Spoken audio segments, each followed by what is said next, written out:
Se ndryshe nga sa ka ndodhur, për shembull me kryetarin e Bashkisë Tiranës, prezumimi i pafajësisë të cilit nuk ka ekzistuar as përpara se sa ai të merrej për herë të parë në pyetje. Dhe gjyqi mediatik ndaj cilit ishte një tjetër masakër, gurësh dhe pështymash. Me libër shpije, e denjë për mes jetën, jo për një shoqëri europiane. Në këtë rast,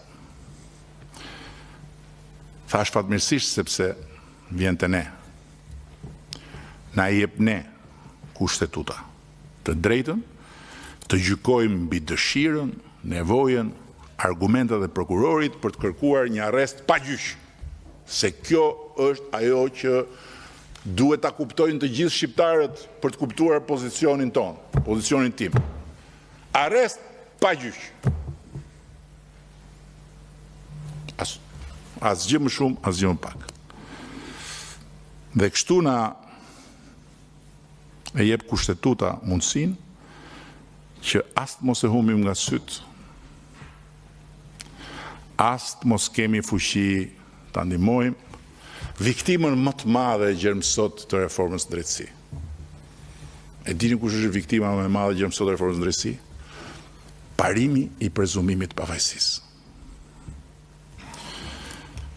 Që ne të ngrem dorën për të votuar kërkesën e arrestit për Belinda Ballukun, me kartonin që na e kanë dhënë socialistët dhe mbështetësit tanë, përfshirë dhe ata të kryeqytetit socialistëve në Fier, na duhet të kemi të paktën njërën nga arsyet që kemi pasur kur e kemi bërë këtë më parë.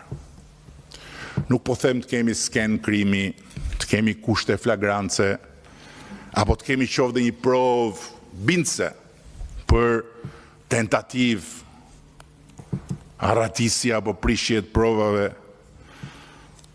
të cilat janë normalisht arsye sine qua non për paraburgimin, sepse sjellin një lëndim relativ të detyruar të parimit të prezumimit të pafajësisë.